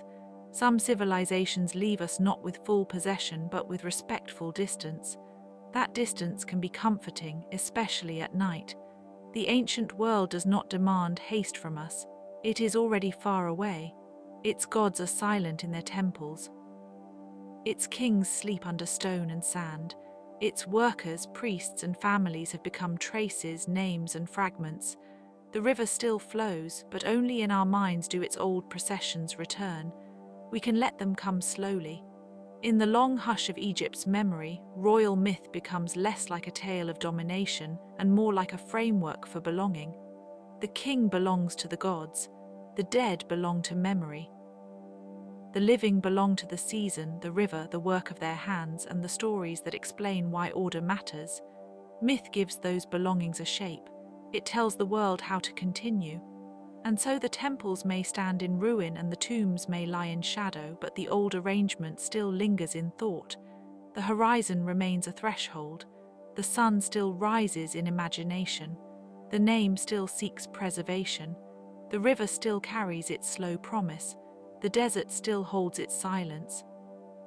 The king, once a human figure and then a sacred emblem, becomes part of the wider pattern of return. Let us rest there for a little while in that pattern, in the cool stone of memory, in the measured breath of an ancient calendar, in the quiet labor of hands long gone, in the patient myths that made a kingdom feel ordered against the fear of disappearance, in the soft gold light that seems to remain even after the day is over. The river, the tomb, the temple, the name, the sun, the silence. All of them settle together now, and nothing more is required. The ancient night continues, gentle and unbroken, and yet even in that stillness, one can imagine the small continuations that followed each great age. A temple no longer crowded with hymn singers might still gather wind in its doorway. A courtyard once bright with offerings might receive only drifting sand. A painted ceiling might keep its stars after the priests are gone. In that way, Egypt's sacred places did not simply end. They changed their audience. What was once ceremony became atmosphere. What was once public devotion became a kind of listening. There is something very restful in that thought. A building can outlive its first purpose and become a place for contemplation instead of performance. A tomb may be made for eternity and then spend centuries in darkness, awaiting the steps of strangers. A wall image may be meant for a single king, yet later teach us about boats, birds, linen, and the shape of a banquet table. The ancient Egyptians, perhaps more than many peoples, seem to have understood that the future would be made of fragments, and they built with fragments in mind. Each inscription is both message and residue. Each statue is both presence and survivor. Sometimes the most evocative details are not the dramatic ones, they are the tiny marks of repetition.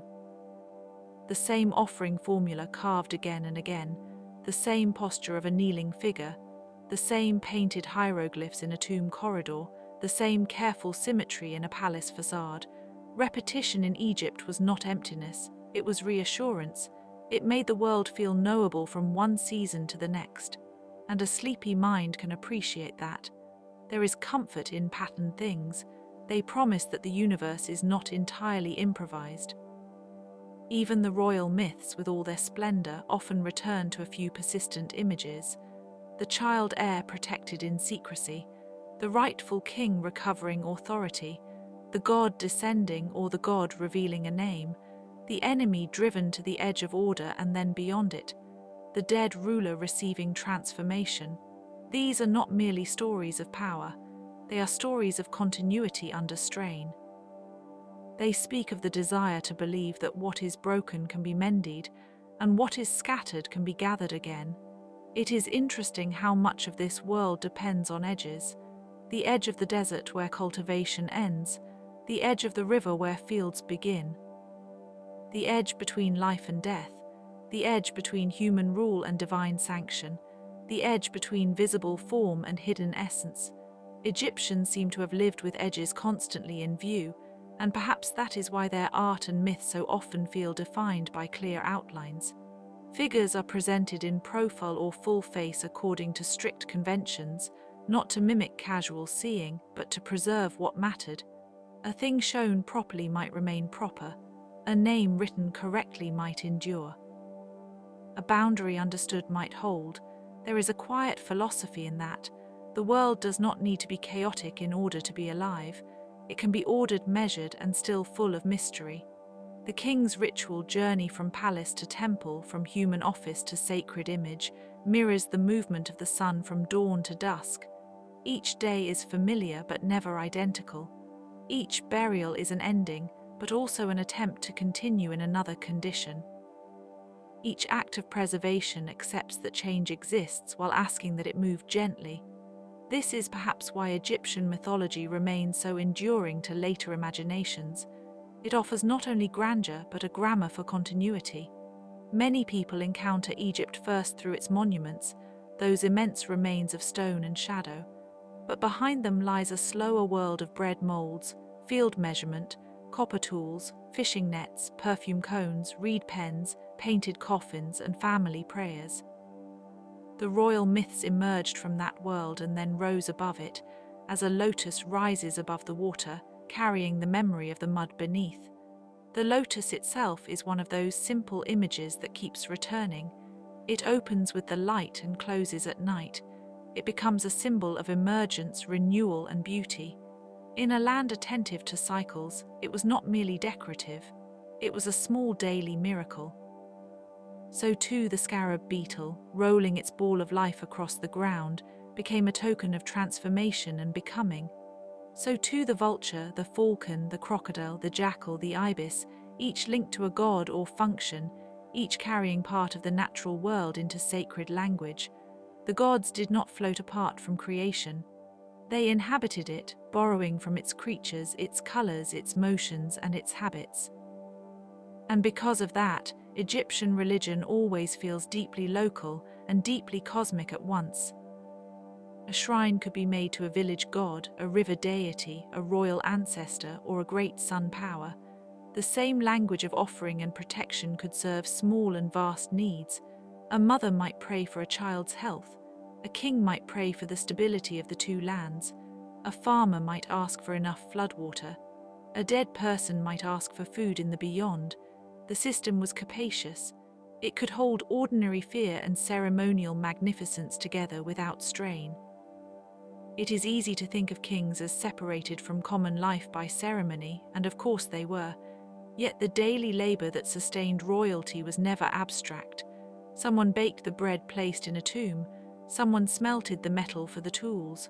Someone hauled the blocks. Someone tended the cattle. Someone counted the grain. Someone kept the temple lamps supplied. Someone recited the prayers. Someone copied the lists.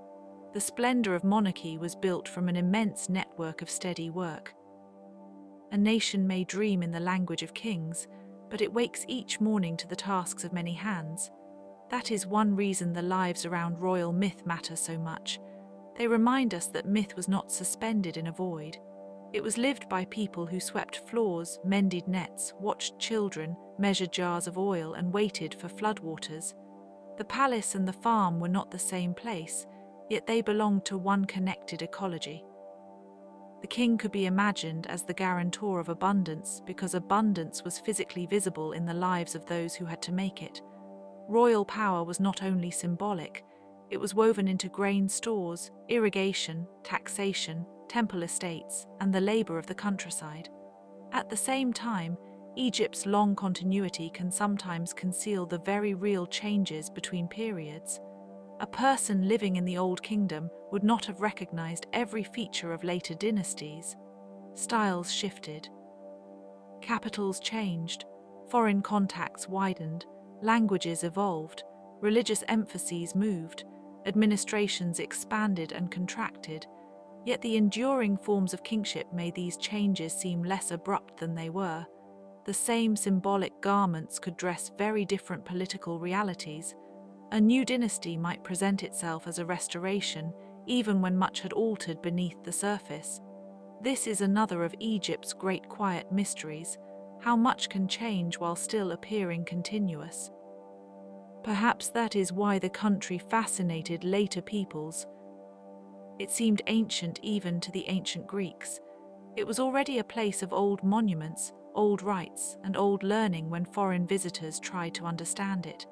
The Greeks admired its antiquity, and later Romans did as well.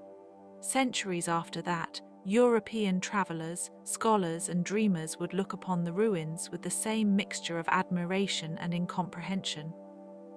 Stone sphinxes, broken obelisks, buried chambers, and painted coffins seemed to belong to a civilization that had mastered time, or at least negotiated with it more successfully than most.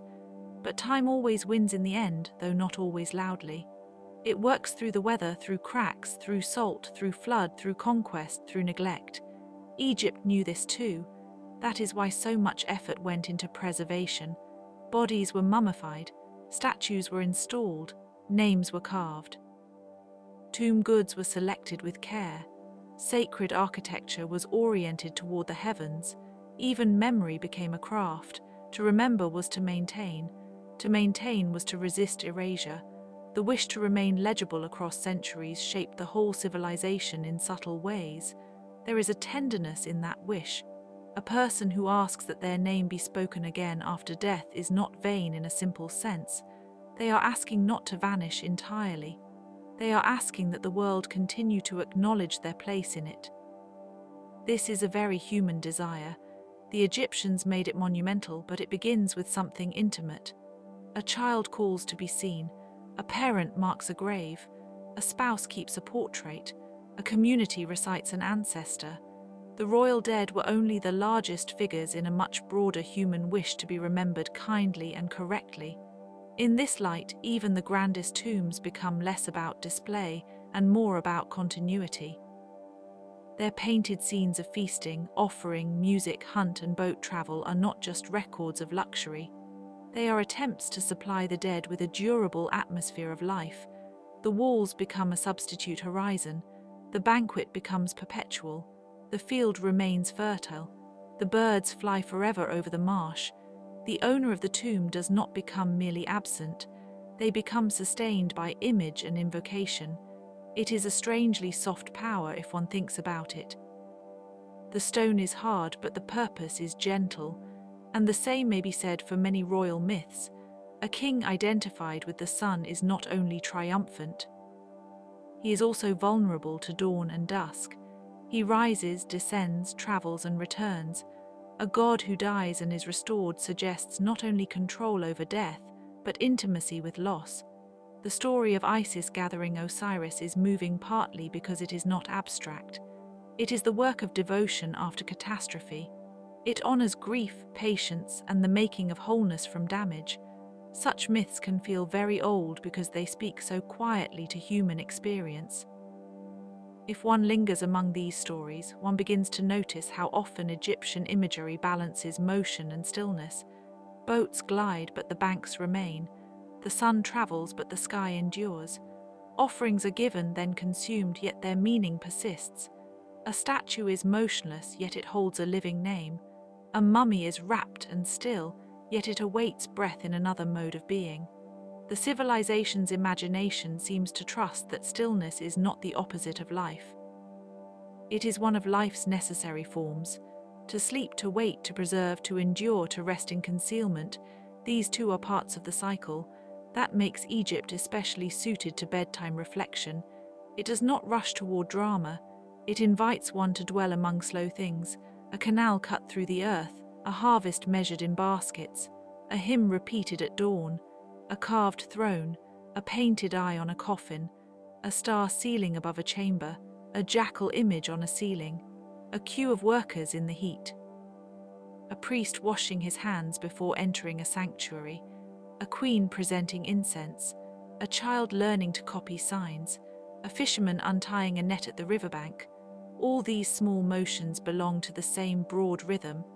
The myths of royalty, then, are not only about rulers, they are about the entire arrangement that made rulership meaningful. The king depended on temples, temples on land, land on water, water on the gods, and the gods on ritual attention. It is a circular system, and perhaps that is part of its elegance. The ruler is not simply at the top of a ladder. He is one point in a cycle of exchange between heaven, earth, and underworld. He receives legitimacy and returns order. He is born, enthroned, buried, remembered, and transformed into an ancestor, a god, or a protected presence in the memory of the state. Even the geography of Egypt supports this cyclic feeling. The river runs south to north, but the sun traces a different path, and the desert presses in from both sides. Inland, stone quarries, tomb fields, and temple complexes create another kind of landscape, one shaped by extraction and memory. Farther south, the Nile's bends and cataracts mark transitions not only in terrain, but in history, trade, and cultural influence. Egypt was never sealed off from its neighbors. Libya, the Levant, the Mediterranean world, and the desert routes all touched it in varying degrees across the millennia. Its myths absorb this openness while still insisting on a core of order. Foreign peoples appear in Egyptian scenes as traders, allies, tributaries, prisoners, envoys, and occasional intermarried elites. Their presence reminds us that kingdoms are always more porous than their monuments suggest. Even the most self-contained civilization rests upon exchange. Gold came from afar. Cedar arrived from distant mountains. Incense traveled through networks of labor and risk. Ideas moved too. Gods could be identified, assimilated, translated, and reimagined. This did not weaken Egyptian culture. It enriched and complicated it. The mythology of kingship remained recognizable, yet it was always being revised by contact with the wider world. There is a particular softness to thinking about the people who stood between worlds, scribes who wrote in more than one style, merchants who moved between port and palace, craftsmen who learned new techniques from imported objects, officials who managed diplomacy, families with mixed origins, priests serving local gods in districts touched by foreign customs. History often remembers the bold border events, wars, treaties, dynasties, conquests, but the quieter exchange of daily life is where civilizations truly mingle.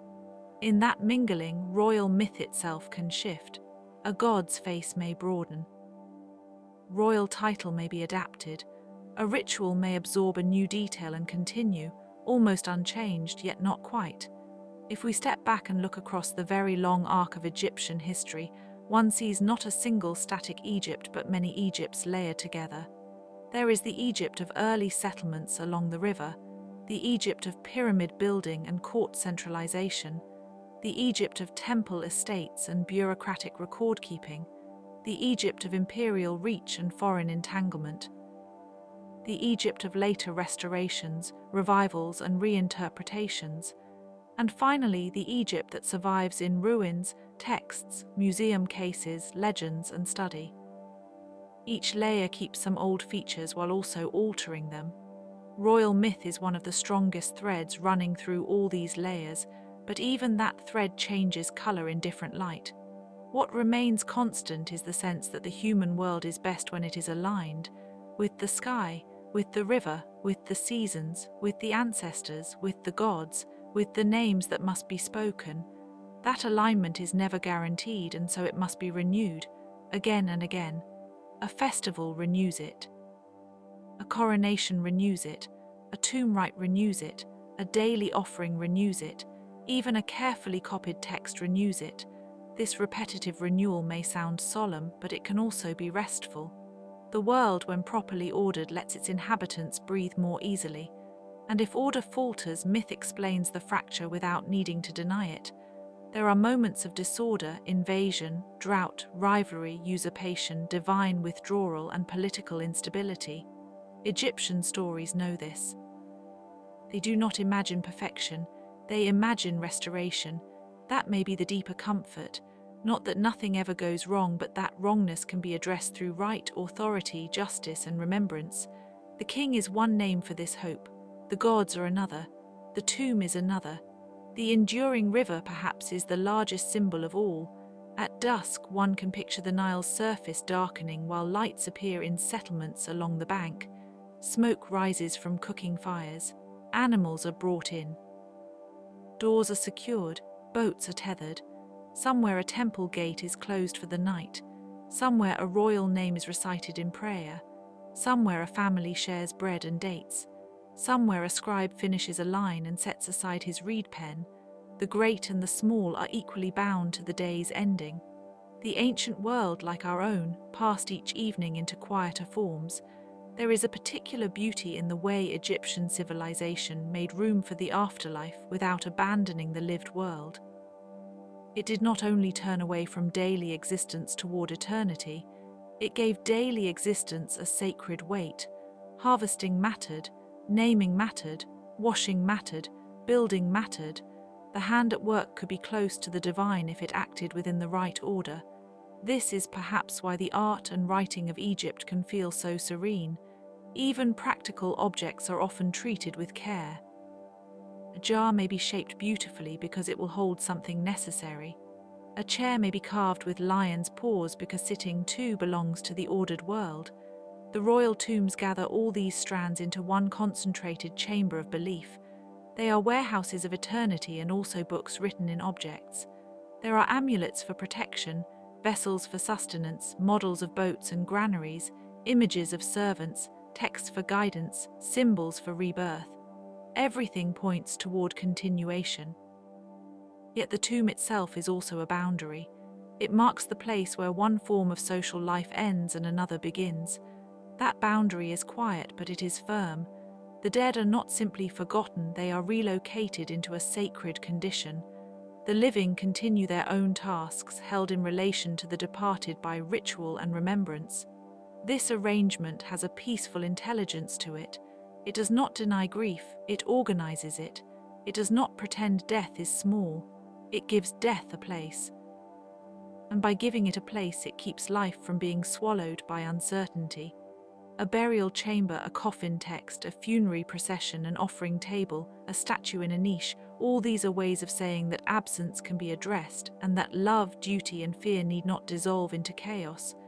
One may also notice how often Egyptian mythology places transformation in controlled passages. A doorway, a stair, a ramp, a canal, a horizon, a threshold in the netherworld, a sealed chamber. A boat crossing from one bank to another. These passages are both physical and symbolic. They suggest that movement requires form. One does not simply vanish from one realm into another. One is escorted, named, justified, purified, or greeted. The universe is not abrupt. It is ceremonious. That ceremonious quality is one reason Egyptian myth remains so restful to contemplate. Nothing essential happens without preparation. Perhaps this is the deepest secret of the civilization's calm. It made preparation into a sacred act. To prepare the field was to honor the river. To prepare the body was to honor survival beyond death. To prepare offerings was to honor reciprocity. To prepare a temple was to make a place suitable for divinity. To prepare a name in stone was to invite memory. Preparation becomes a way of caring for time itself, and time, as the Egyptians understood, is both generous and exacting. It gives and takes, circles and erodes, returns and changes. The old stories, then, can be imagined as lamps placed along a very long corridor. Each lamp lights a small section, and beyond it the passage continues into shadow. We do not need to see every wall to appreciate the path. We only need enough light to keep moving gently through thought. In that corridor stand kings and queens, scribes and workers, gods and ancestors, animals and symbols, boats and stars, tombs and harvests, questions and answers that are not fully separate. The corridor does not hurry us. It waits. It has waited for thousands of years already. So let the mind drift a little farther among the columns of Thebes, the terraces of tombs, the shrines of Memphis, the remembered splendor of Heliopolis, the quieter settlements where children played in dust and shade. Let it pause at a workshop where a painter mixes mineral pigment with gum and water. Let it rest beside a bakery where dough rises in conical molds. Let it hear the low splash of a fisherman's oar. Let it enter a scriptorium where signs are copied carefully so that order may continue. Let it stand in a court where a royal decree is read. Let it move on to a burial where a relative places flowers and speaks a name.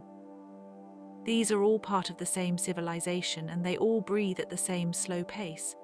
One can almost feel in the long Egyptian emphasis on continuity a kind of pastoral dream hidden beneath the grandeur. Not a pastoral of meadows, but of dependable cycles.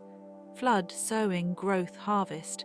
Sunrise, noon, sunset, night. Birth, maturity, death, remembrance. Power, ritual, renewal. The landscape itself teaches this dream. The river marks a route through change. The desert provides an unmoving margin. The sky repeats its patterns. The stars keep their older paths. Humans, standing between water and sand, learned to build a culture that mirrored those repetitions. And when that culture spoke of gods, it often did so in terms that made the unseen feel woven through the visible. The sun is not merely a star. It is a traveling presence. The king is not merely a man. He is an office made alive. The tomb is not merely a room. It is a doorway to another continuation. The temple is not merely a building. It is an ordered meeting place. The name is not merely sound. It is a vessel of identity. The image is not merely likeness. It can be participation. This way of thinking may feel distant, but in another sense it is close to ordinary human intuition. We still keep photographs, names, heirlooms, and places of memory. We still believe in quieter ways that representation can matter deeply. The difference is that Egypt made those intuitions monumental and explicit. It gave them stone, ritual, and a mythic canopy. It did so with patience. That patience is perhaps the last gift to notice here. Patience in carving, patience in copying, patience in waiting for floodwaters, patience in mourning, patience in believing that a name will endure, patience in building a civilization that expects to be judged by future eyes and still chooses clarity over haste. So as the ancient night continues, there is no need to force the story closed. It can remain open in the way old rivers remain open, running onward, carrying silt, reflecting stars, and joining past to present without saying much at all. The royal myths are still there, quiet in their chambers. The lives around them are still there in the faint smell of grain, oil, and papyrus. The gods remain in their symbols, the rulers in their titles, the workers in their traces, and the river in its endless, patient motion. And if sleep comes now, it may come like a veil of soft linen, drawn gently over all these things. The stone keeps its silence, the water keeps its course, the names keep their shape a little longer, the horizon grows dim and calm. The old kingdom, with all its myths and ordinary lives, settles into the distance, peaceful and vast.